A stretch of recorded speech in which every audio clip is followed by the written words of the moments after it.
un espacio en el que nos adentramos en las vidas de personalidades y figuras del país con un nuevo enfoque. Son historias detrás de los rostros que dejan huella y tú estás invitado a conocerlos, porque ahora abren los micrófonos del panel de análisis G9 en El Atrio de los Gentiles.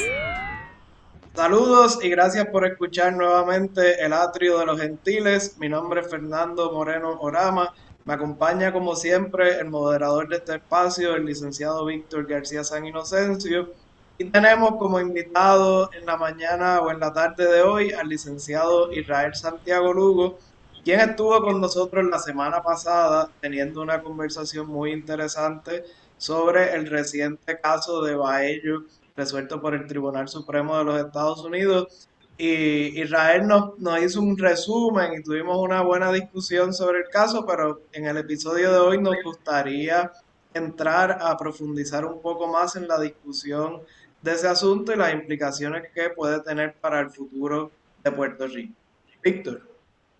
Sí, creo que es de rigor, aunque más brevemente dar unos datos por si alguien no pudo escuchar el programa la semana pasada, del profesor Israel Santiago Lugo, quien, como dijimos antes, dirige el programa de doctrina social de la Iglesia en la Pontificia Universidad Católica de Puerto Rico, quien estudió su bachillerato en el recinto universitario de Mayagüez, en Administración de Empresas, hizo su Juris Doctor en la Universidad Católica y es estudiante doctoral también, porque evidentemente la vocación es la de orar y trabajar y la de orar y estudiar o seguir estudiando.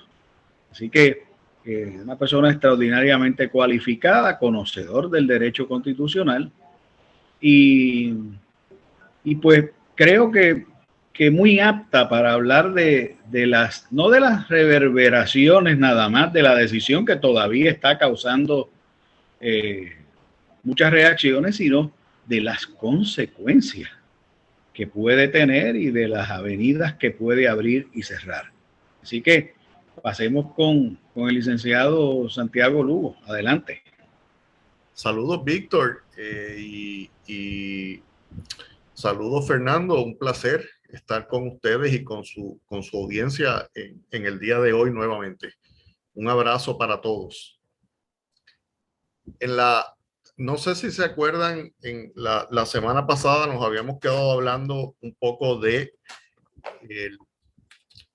ya para el final de la discusión habíamos estado hablando de la expresión hecha en la opinión concurrente del juez Gorsuch sobre el asunto de los casos insulares, ¿verdad? Y un poco nos quedamos hablando de que tal vez esa expresión del juez Gorsuch es la primera, al menos de esa magnitud, que se realiza sobre lo que implican esos casos insulares y el llamado que hace el juez a ese tribunal a revocarlos.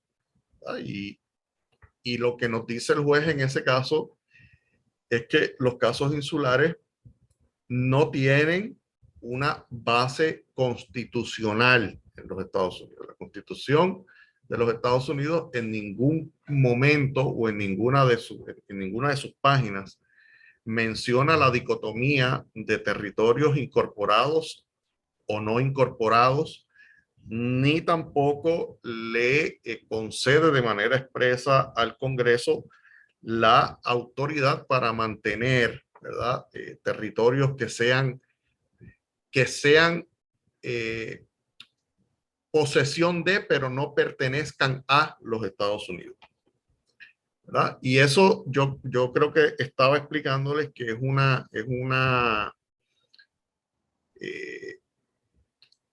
el que no existan esa dicotomía en la Constitución de los Estados Unidos es lógica, porque los Estados Unidos se forman principalmente como una respuesta a la opresión colonial que había hacia las 13 colonias en aquel entonces por parte de el imperio británico. Y como reacción a esa opresión colonial es que surge la guerra de independencia en los Estados Unidos y finalmente las 13 colonias logran su independencia. Así que es muy lógico que los que escribieron la Constitución poco después de lograrse la independencia, pues no tuviesen ni en su más mínima expresión la idea de que Estados Unidos iba a ser un territorio imperial y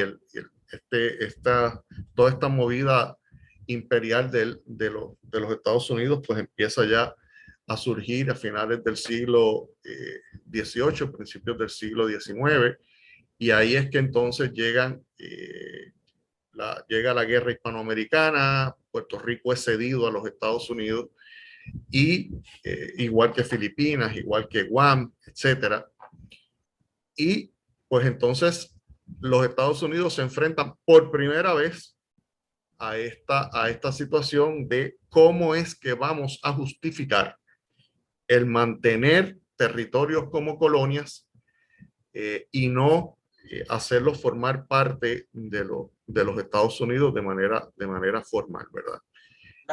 La pregunta es, Israel, sabemos Sí. que los casos insulares, pues básicamente crean una doctrina, que es lo que estás explicando, que establece dos tipos de territorios. La Constitución habla de territorios sin apellido. Y entonces el Tribunal Supremo, en esos casos de principios del siglo XX, crea una distinción entre lo que ellos llaman un territorio incorporado y un territorio no incorporado. Y en Puerto Rico la discusión siempre ha sido que ser territorio incorporado viene a ser el primer paso para un proceso que pueda terminar en que Puerto Rico entre a ser parte de los Estados Unidos como un estado, ¿verdad? De la Federación de Estados Americanos. El reconocimiento jurídico hasta el momento que ha dado el Tribunal Supremo Federal es que Puerto Rico es un territorio no incorporado. La ponencia del juez Gorsuch en el caso dice hay que eliminar esa doctrina, ¿verdad? Entonces, la duda que a mí me surge es cuál sería la diferencia, ¿verdad? Si el Tribunal Supremo en un caso que llegará, ¿verdad? Porque sabemos que hay personas preparando sus casos para llegar al Tribunal Supremo y plantear formalmente que se revoquen los casos insulares.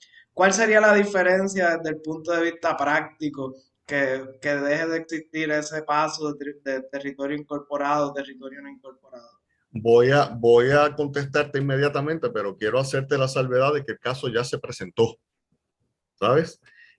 Hay un caso de unos residentes del territorio de Samoa Americana que lo acaban de presentar esta semana o la semana anterior, bien cerca luego de que el juez Gorsuch hizo su expresión, en donde ellos le están pidiendo al Tribunal Supremo de Estados Unidos que les reconozca la ciudadanía norteamericana como parte de lo que es su derecho al debido proceso de ley consagrado en la Constitución y lo que dispone la enmienda 14ª de la Constitución Federal sobre quién es ciudadano de los Estados Unidos, y los abogados de esas personas expresamente le están pidiendo al Tribunal Supremo ya que revoque los casos insulares a la luz de la expresión de Gorsuch. Así que el Tribunal Supremo de Estados Unidos se tendrá que enfrentar a su definición. Contestándote tu pregunta, Fernando, ¿cuál sería el efecto práctico? Bueno, pues hay unos efectos inmediatamente.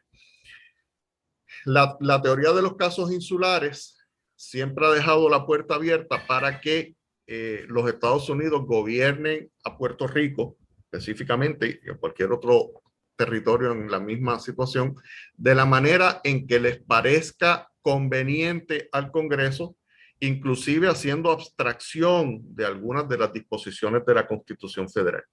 Si Puerto Rico se convierte mañana por disposición se revocan los casos insulares y se quita esa doctrina y se entiende que Puerto Rico es un territorio, que es un territorio incorporado, pues inmediatamente todas las disposiciones de la Constitución Federal van a aplicar en Puerto Rico y el Congreso se va a ver limitado a poder gobernar el territorio, porque lo va a poder gobernar siempre y cuando cumpla con las disposiciones, todas las disposiciones de la Constitución.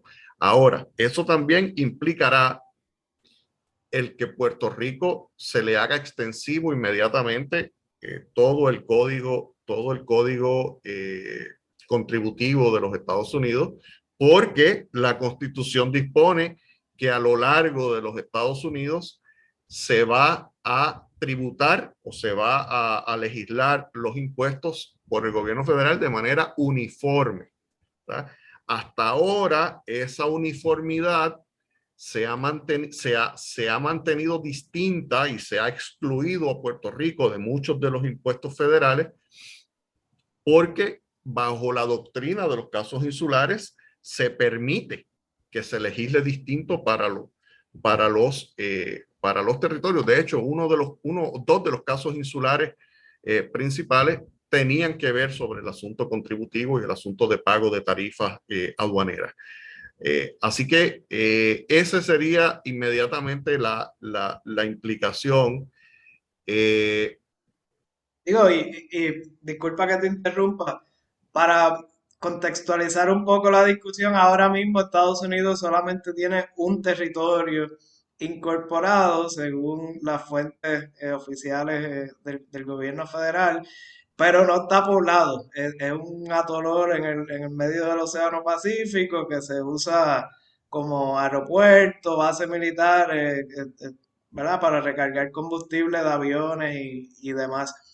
Pero yo creo que entonces, por lo que me estás diciendo, el estatus de Puerto Rico vendría a parecerse algo así como lo que está pasando en Washington, D.C., que es un lugar poblado que no tiene representación ante el Congreso, aunque pues, los ciudadanos y las personas que viven en ese distrito federal sí tienen derecho al voto por el presidente y otras autoridades federales, pero no hay senadores del Distrito de Columbia y ellos, ¿verdad? Hay una queja de las personas que viven allí que no tienen representatividad adecuada ante el Congreso de los Estados Unidos. ¿Tú crees que esa sería la situación análoga a la que nos estaríamos acercando en caso de que...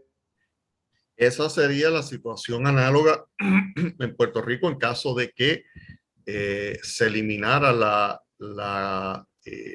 que se eliminara la doctrina de los casos insulares, se revocara y el Congreso no se moviera a darle la estadidad a Puerto Rico. Permaneceríamos como en una especie de Washington, D.C., con la salvedad, Fernando, de que Washington, D.C. puede votar por el presidente de los Estados Unidos porque una enmienda a la Constitución de los Estados Unidos le concedió ese derecho y estableció la fórmula mediante la cual se iban a calcular o a escoger o a determinar cuáles iban a ser los electores de Washington, D.C. ante el colegio electoral, que es el que finalmente escoge al presidente de los Estados Unidos. En Puerto Rico tendríamos la situación de que se nos harían extensivos, sí, toda la Constitución, se nos harían extensivos todos los derechos y privilegios que tienen los ciudadanos americanos que viven en los Estados Unidos continentales, pero también se nos harían extensivas todas las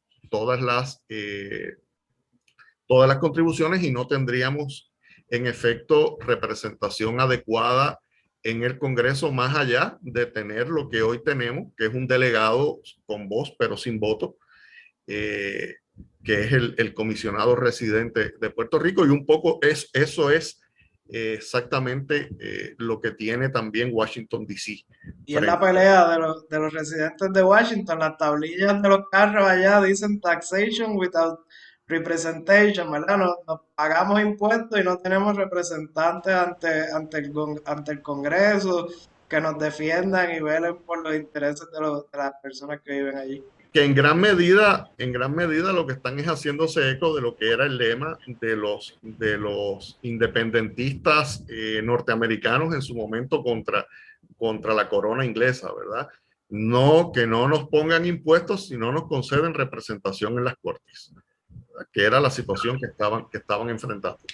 Víctor, Sí, a mí me gustaría hacer una pregunta. Veía a Víctor, perdóname, Fernando, salivando sobre el tema, así que estoy hasta asustado de qué es lo que viene de allá para acá. llevaba un ratito mordiéndose la lengua ahí. Sí, sí, sí. A manera de acotación y de pregunta, ¿verdad? También puede ocurrir la estrategia del limbo. El caso de los samoanos puede pasar sin pena ni gloria. El Tribunal Supremo atrincherarse en la tesis muy textual del artículo 4, sección 3, la oración segunda, y decir que eso son prerrogativas del Congreso y que no va a meter la cuchara en ello. Y eso te dejaría a los puertorriqueños también en el limbo. Pero después de todo, es un limbo en el que ha estado el país desde el traspaso por España a Estados Unidos, de la cesión ilícita, pero en fin, que hizo España, el Reino de España, Estados Unidos, luego de la invasión del 98.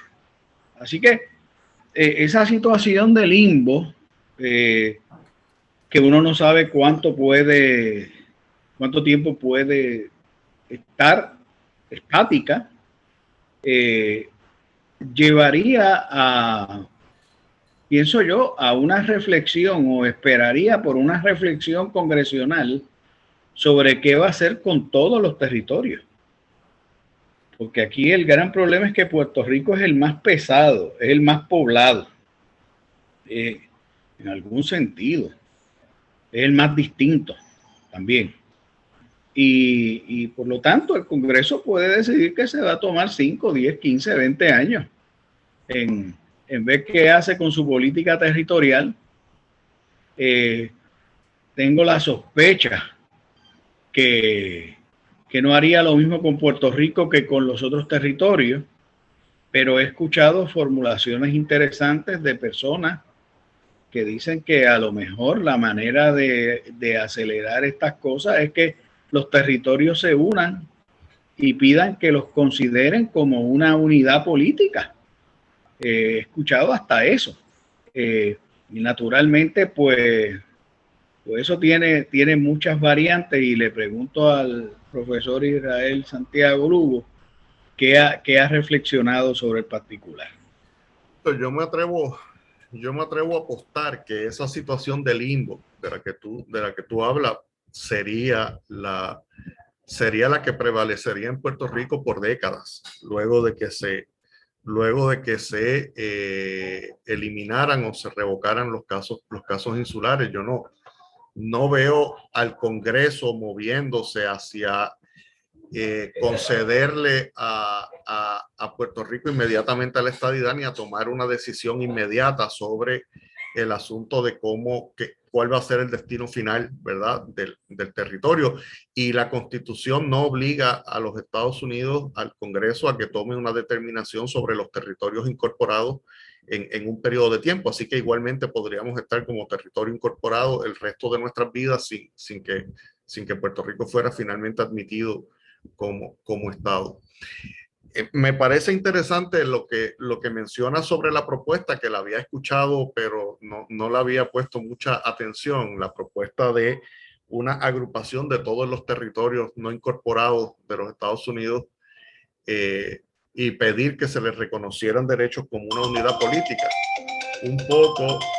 Un poco como hacer lo que Francia tiene en sus territorios de ultramar, ¿verdad?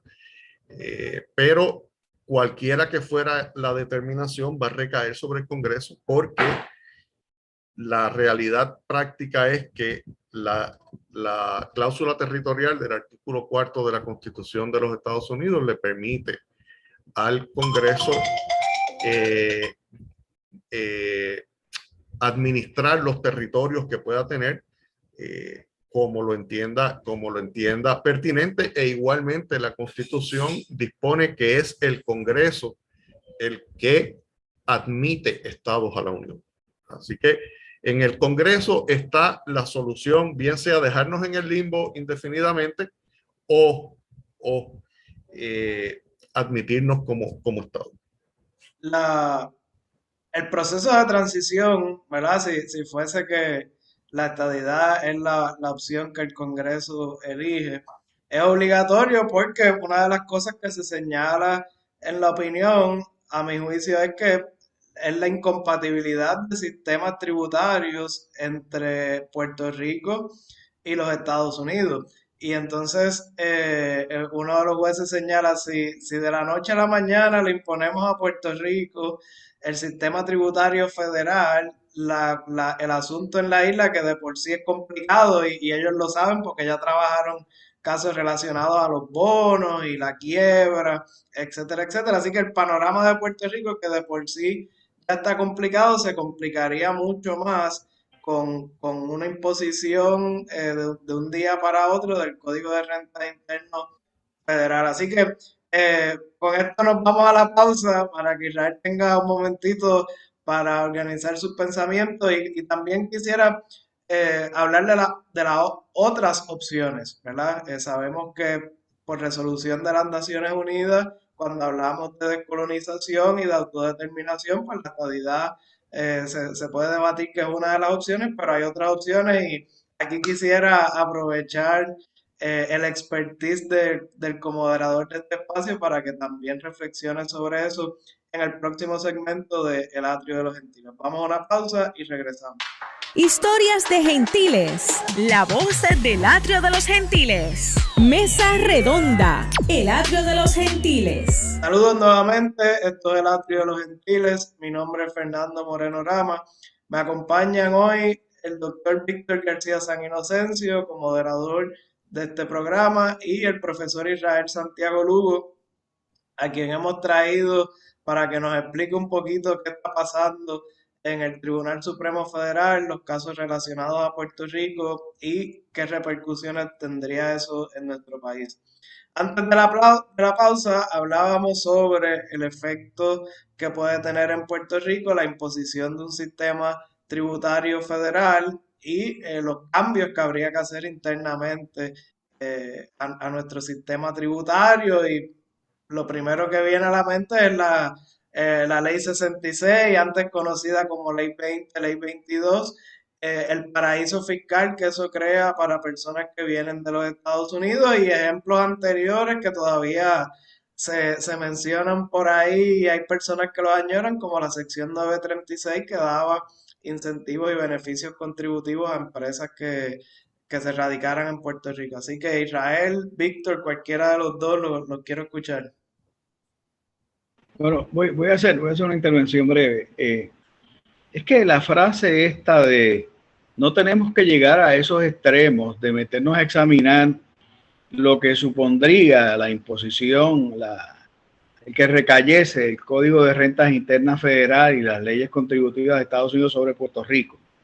Esa frase, ese dictum en la opinión es en el fondo una especie de chantaje. No sigan molestando, que lo que les va a caer encima es un aguacero babilónico en el que van a ahogarse. Y creo que eso también marca un tono muy político, bastante inusual expresarlo así en las opiniones del Tribunal Supremo. Eso de que y vas en coche y no te quejes, pareció a eso, ¿verdad? Y entonces, pues yo tengo la impresión de que de alguna manera el Tribunal Supremo, este aguacero de casos de Puerto Rico que le han llegado en estos años, es como un mosquito insistente que le zumba al oído. Y realmente optaron en esta ocasión por decir, mire, eso es el Congreso y punto, no traigan más este asunto aquí. Yo no sé si tú lo percibes, si ustedes lo perciben así, ¿verdad? O Israel, si tú lo percibes así, pero a mí me pareció casi un basta ya, no molestes más con este tema. Y no sé cómo lo viste. Fíjate, Víctor, yo creo que quizás esa es una de las interpretaciones que podemos hacer. Otra es quizás la que el Tribunal Supremo se ha dado cuenta que la solución al problema político de Puerto Rico no es un problema judicial, en realidad, ¿verdad? No es un problema judicial, es un problema político, ¿verdad? Que tiene que ser atendido por las ramas políticas del gobierno de los Estados Unidos, el Congreso y la presidencia, y que típicamente se han estado tirando la papa caliente entre las tres. Y le han tirado en última instancia la papa caliente al Tribunal Supremo para que sea el Tribunal Supremo el que diga, y lo hizo el presidente Biden con este caso del Seguro Social suplementario. Pudo haber retirado la apelación y haber dicho, pues mira, aquí está la legislación para hacerlo extensivo, y esto es lo que esta es mi política pública. Pero ese es jugar con las dos, ¿verdad? Jugar con las dos posibles opciones, pues es un asunto muy acomodaticio. Y yo creo que la decisión del tribunal en dejar patentemente claro que es el Congreso el que le corresponde tomar la decisión, y la expresión del juez Gorsuch en su opinión concurrente, donde dice, mira, ya es hora de que cojamos el toro por los cuernos, que saquemos del medio los casos insulares y nos enfrentemos a lo que sean las consecuencias de eliminar estos casos insulares y su doctrina, que al final del día es una doctrina que no se sostiene constitucionalmente y es una doctrina totalmente racista. Y yo invito a los radioescuchas, si quieren darse cuenta de cuán racista es, a que lean los casos de Downs y de Lima versus Bidwell, y allí van a ver las expresiones del Tribunal Supremo. El mismo Tribunal Supremo que había dicho unos años antes que se podía discriminar contra los negros sin problema, siempre y cuando, ¿verdad?, se mantuviese la segregación, que fueran separados pero iguales. Y ese mismo tribunal resuelve 2 o 3 años luego los casos de las doctrinas insulares, donde esencialmente dice que Puerto Rico, en los casos que se resolvieron sobre Puerto Rico, pues era una nación totalmente ajena e incapaz de entender y gobernarse a la usanza de lo que son los adelantos de la democracia, etcétera, por las ideologías que tenían. Y es una doctrina totalmente racista. Así que yo creo que un poco el tribunal, tanto la opinión mayoritaria como, y creo que el juez Gorsuch se lo tuvo que sacar del pecho, es decir, mira, vamos a eliminar la doctrina, vamos a quitarle al Congreso lo que ha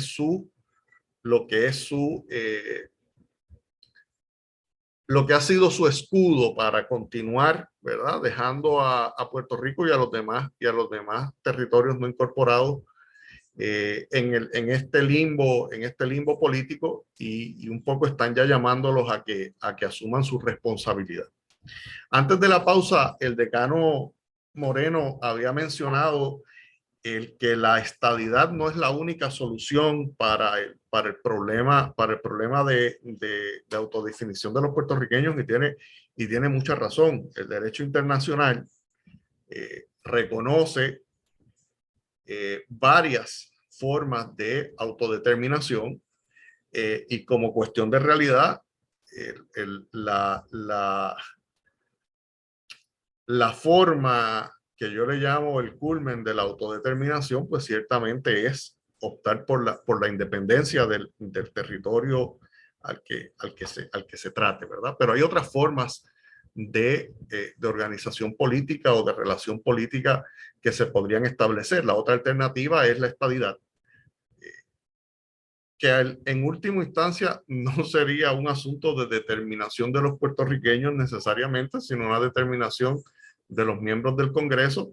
Claro que al incorporarnos como Estado a los Estados Unidos, pues tendríamos el máximo de gobierno interno, porque podríamos escoger a todos los funcionarios que tienen autoridad sobre Puerto Rico ahora mismo, desde el presidente, y nombrar representantes con voz y voto al Congreso, etcétera.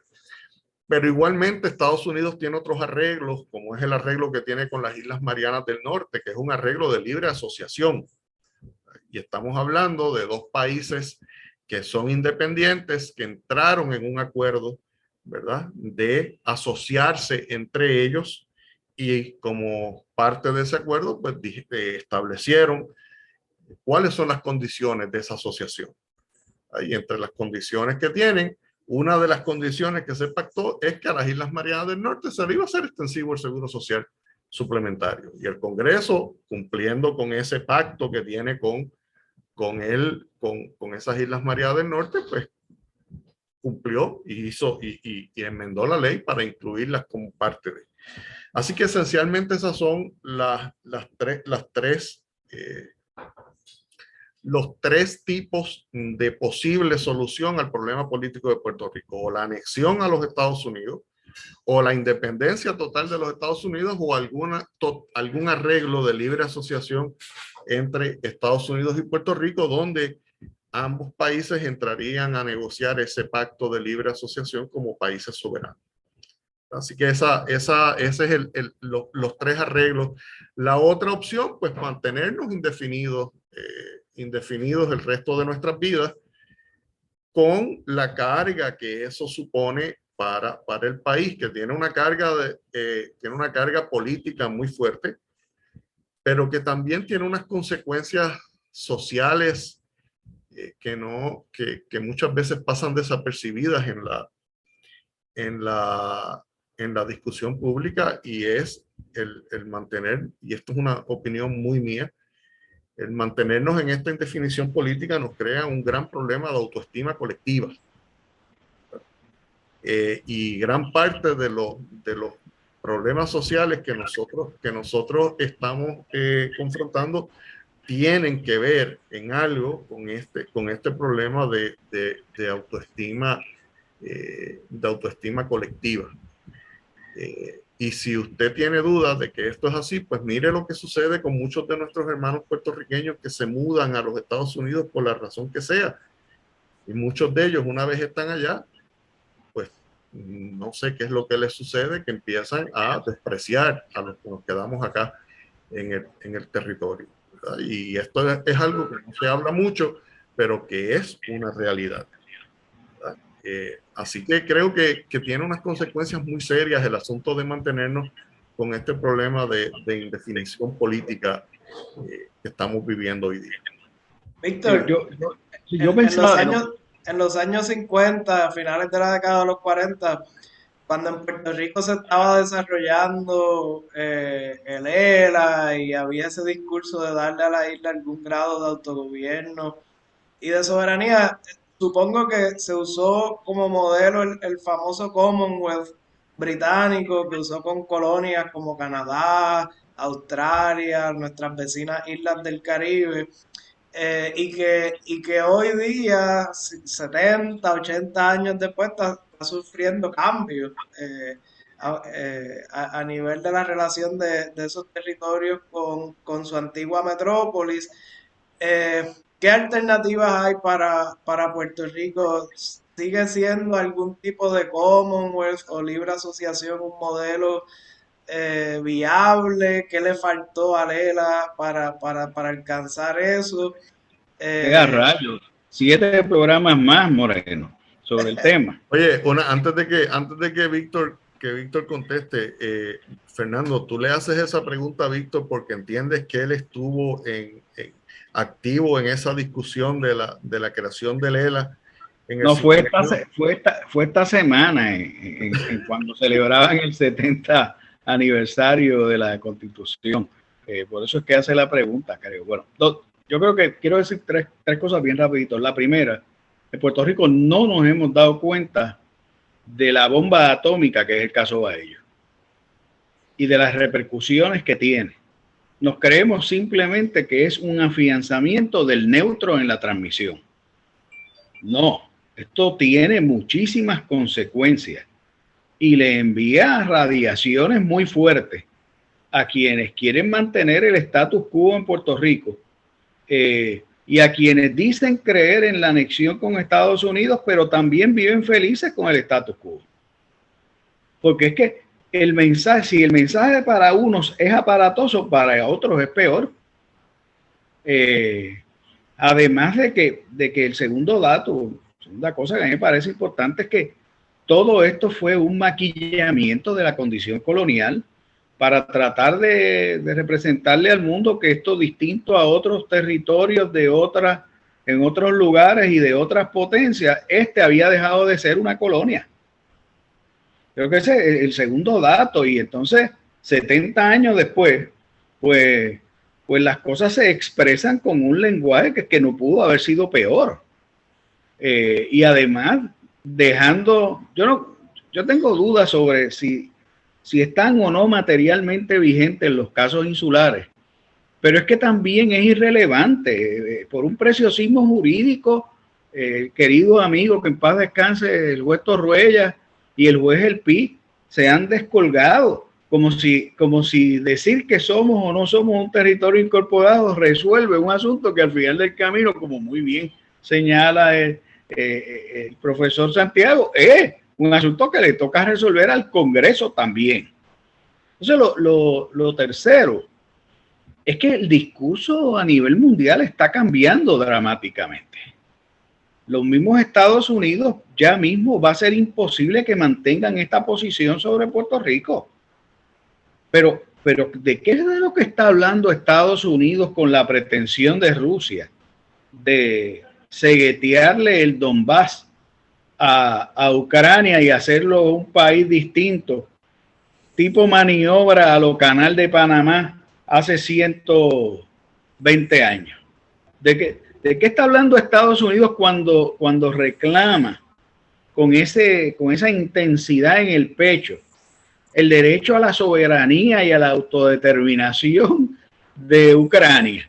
¿O es que ese discurso es para afuera y no le repercute al interior cuando tiene en su corazón, en el corazón de su Congreso me refiero, un caso que no puede ser más colonial que el de Puerto Rico, trágicamente refrendado por acción y omisión por las tres ramas constitucionales del gobierno de Estados Unidos?